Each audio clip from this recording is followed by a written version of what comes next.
बिस्मिल्लाहिर्रहमानिर्रहीम। अस्सलाम वालेकुम। मैं हूं इमरान और आप देख रहे हैं इमरान उमर यूट्यूब चैनल। तो मेरे प्यारे व्यूवर्स, प्यारे फैमिली मेंबर्स, आज मैं आपसे पेशावरी नमकीन गोश्त की रेसिपी शेयर करूंगा इंशाल्लाह ताला। आज मैं आपको पेशावरी नमकीन गोश्त बनाने का सबसे आसान, जानदार और बेस्ट तरीका बताऊंगा। आज मैं आपको सिखाऊंगा कि कैसे पेशावर में हमारे पठान भाई इस स्पेशल नमकीन गोश्त को तैयार करते हैं। अगर आप पेशावर जाएं और ये वाला नमकीन गोश्त ना खाएं, ऐसा हो ही नहीं सकता। बड़े बड़े होटलों पे, बड़े बड़े रेस्टोरेंट पे, बड़े बड़े ढाबों पे इसको स्पेशल तरीकों से तैयार किया जाता है। आज मैं आपको सिखाऊंगा कि इस स्पेशल रेसिपी को बनाने के लिए आपने कौन से मसालों का इस्तेमाल करना है, कौन से मसालों का इस्तेमाल हरगिज नहीं करना। मुकम्मल गाइड करूंगा। आज मैं आपको बहुत सी बातें भी सिखाऊंगा जो कि आपके लिए जानना बहुत जरूरी है। तो चले जी, फटाफट से चलते हैं किचन में और बनाते हैं ये वाला मजेदार मक्खन की तरह नरमो मुलायम पेशावरी नमकीन गोश्त। लें जी, बिस्मिल्लाहिर्रहमानिर्रहीम। पेशावरी नमकीन गोश्त बनाने के लिए सबसे पहले आपने कढ़ाई में तकरीबन आधा कप यहाँ पे बनास्पति घी ले लेना है। इस रेसिपी में कुकिंग ऑयल का आपने इस्तेमाल नहीं करना, घी में ही इस रेसिपी को आपने बनाना है। अब यहाँ पे मैं इसमें शामिल करूंगा 1 केजी यहाँ पे मीट। ये मेरे पास मटन है, आप सेम रेसिपी ये बीफ के साथ भी बना सकते हैं। और इसको जस्ट मैंने 1 टीस्पून यहाँ पे काली मिर्च का पाउडर लगा के मैरिनेट कर लिया था तकरीबन आधे घंटे के लिए। और कुछ भी आपने इसमें शामिल नहीं करना। अब आपने सबसे पहला काम क्या करना है, आपने इस मीट को, इस मटन को अच्छी तरह इस घी के अंदर ठीक ठाक फ्राई करना है। 5 से 7 मिनट के लिए आपने इसको फ्राई करना है ताकि गोश्त के अंदर जो पानी है वो अच्छी तरह से खुश्क हो जाए और गोश्त का कलर यहाँ पे चेंज होना शुरू हो जाए। ये चेक करें, सिर्फ 5 मिनट पकने के बाद गोश्त ने यहाँ पे ठीक ठाक पानी छोड़ा है। अब आपके जहन में आ रहा होगा कि घी में, ऑयल में फ्राई करने से गोश्त यहाँ पे सख्त हो जाएगा। तो इसका भी एक हल मैंने निकाला है। सेम रेसिपी के साथ आपने इस रेसिपी को पकाना है। सबसे पहले इसमें शामिल कर देंगे यहाँ पे सिर्फ 2 चम्मच यहाँ पे दही के। दही आप चेक कर सकते हैं कि माशाल्लाह यहाँ पे काफ़ी अच्छा और गाढ़ा जमा हुआ है। और साथ इसमें शामिल कर देंगे 2 बड़ी इलायची। दही काम क्या करेगी, अब दही हमारे गोश्त को अच्छी तरह से गला देगी और यहाँ पे जो दो बड़ी इलायची हमने शामिल की हैं वो हमारे गोश्त की स्मेल को ख़त्म करेगी। अगर आप मेरे व्यूअर्स हैं और आप जानते होंगे कि मैं अपने गोश्त की कोई भी रेसिपी बनाऊं, चाहे वो मीट में बनाऊं, चिकन में बनाऊं या मटन में बनाऊं, तो मैं बड़ी इलायची का इस्तेमाल लाजमी करता हूं। गोश्त की स्मेल खत्म करने के लिए बड़ी इलायची से और कोई अच्छी चीज हो ही नहीं सकती। तो आपने इस रेसिपी को इस सेम तरीके से लाजमी फॉलो करना है। और जो 2 चम्मच हमने यहाँ पे दही के इस्तेमाल किए हैं वो हमारे गोश्त को क्रीम की तरह सॉफ्ट कर देंगे और बोटियों को यहाँ पे मक्खन की तरह नरमो मुलायम कर देंगे 2 चम्मच दही के।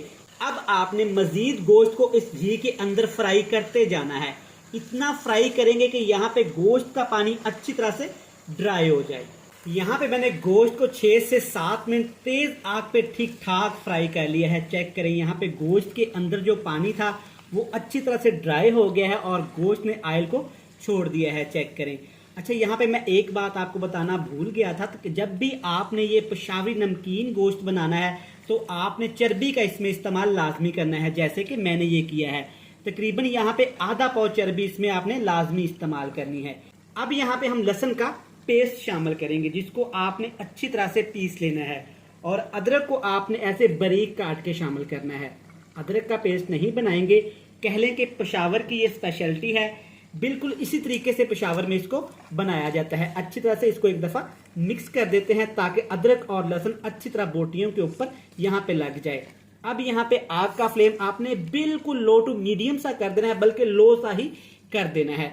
अब इसमें शामिल करेंगे यहाँ पे सिर्फ एक इकलौता मसाला जाएगा। इकलौते मसाले में सिर्फ इसमें नमक का इस्तेमाल किया जाता है। टेस्ट के हिसाब से आपने इसमें नमक शामिल कर देना है। नमक आपने थोड़ा सा कम ही शामिल करना है क्योंकि गोश्त नमकीन होता है, तो सिर्फ नमक की वजह से ये रेसिपी बहुत अच्छी बनती है।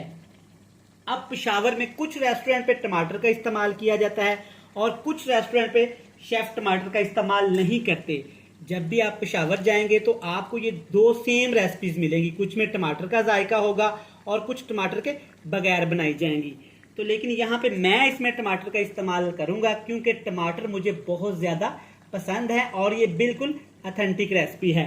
इसके अलावा आपने इसमें मसालों में कुछ भी शामिल नहीं करना, सिर्फ 1 गिलास यहाँ पे इसमें पानी का इस्तेमाल करेंगे जस्ट गोश्त को गलाने के लिए। अच्छा, अब घरों में माएँ बहनें क्या करती हैं कि जब भी नमकीन बड़ा गोश्त बनाती हैं तो देचकी के साइडों पे आटे से उसको कवर करती हैं। आटा आपने बिल्कुल भी नहीं लगाना, आपने क्लोज सा ढक्कन इसके ऊपर लगा देना है।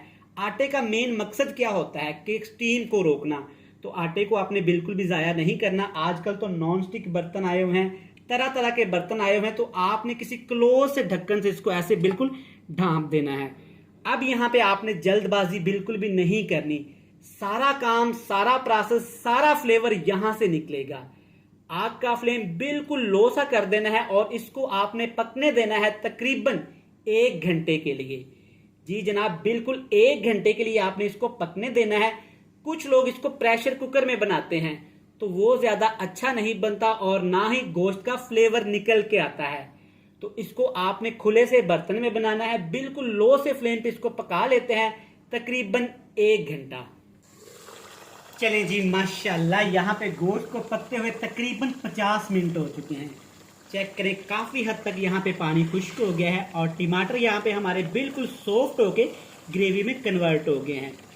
टमाटर का छिलका मैंने पहले ही रिमूव कर दिया था, ऐसे बाद में छिलका रिमूव करना थोड़ा सा मुश्किल होता है। अल्हम्दुलिल्लाह बड़ी ही मज़ेदार और टेस्टफुल सी यहाँ पे खुशबू आना शुरू होगी। यहाँ पे चेक करें, ग्रेवी हमारी क्रीम की तरह यहाँ पे सॉफ्ट और नरम मुलायम बनना शुरू होगी। अब इसमें शामिल करेंगे जनाब खुशबू के लिए यहाँ पे सिर्फ 1 सब्ज़ मिर्च। ये इस रेसिपी का हिस्सा नहीं है लेकिन मुझे सब्ज़ मिर्च की खुशबू इस रेसिपी में बहुत पसंद है। अगर आप चाहें तो आप इसको स्किप भी कर सकते हैं। अच्छी तरह इसको एक दफ़ा मिक्स कर देते हैं जनाब। मिक्स करने के साथ साथ अगर आप पहली दफ़ा इमरान उमर यूट्यूब के चैनल पे है और पहली दफ़ा वीडियो को देख रहे हैं तो सबसे पहले आपका थैंक यू सो मच। और जनाब आपसे एक रिक्वेस्ट है, चैनल पे नए हैं तो चैनल को ज़रूर सब्सक्राइब किया करें। ये आपकी तरफ से प्यार होता है, मोहब्बत होती है और मुझे इनाम होता है कि आपका शेफ कैसे काम कर रहा है। जिन लोगों ने पहले से ही अपने भाई के चैनल को सब्सक्राइब कर रखा है उनका थैंक यू सो मच।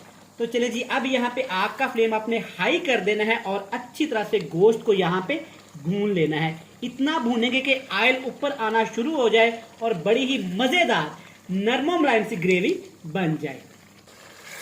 ले जनाब, अल्हम्दुलिल्लाह माशाल्लाह यहाँ पे गोश्त हमारा मक्खन की तरह नरम मुलायम हो चुका है और ग्रेवी जनाब क्रीम की तरह सॉफ्ट हो चुकी है। चेक करें, यहाँ पे इतनी ज़बरदस्त मज़ेदार खुशबू आ रही है ना कि लफ्ज़ों में बयान करना मुश्किल है। अल्हम्दुलिल्लाह अल्हम्दुलिल्लाह, बिल्कुल पेशावरी स्टाइल में हमने यहाँ पे नमकीन गोश्त की आसान सी रेसिपी तैयार कर ली है। तो चलें जी, अब फ्लेम को करते हैं ऑफ, कढ़ाई को नीचे उतारते हैं और आपको मज़ेदार सी पेशावरी नमकीन गोश्त की फाइनल लुक चेक करवाते हैं।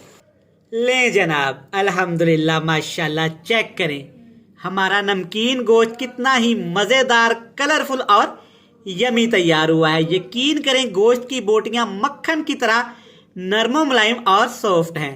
मैं उम्मीद करता हूं कि आपको ये मज़ेदार सी ट्रेडिशनल रेसिपी पसंद आई होगी। वीडियो अच्छी लगे चैनल को सब्सक्राइब भी कर लें, बेल आइकन को प्रेस भी कर दें, फ्रेंड्स एंड फैमिली मेंबर के साथ शेयर भी कर दें। कल फिर मिलेंगे नई और मज़ेदार वीडियो के साथ। तब तक इमरान उमर को दीजिएगा इजाज़त। ढेर सारा प्यार, दुआओं में रखिएगा याद। खुदा हाफिज़।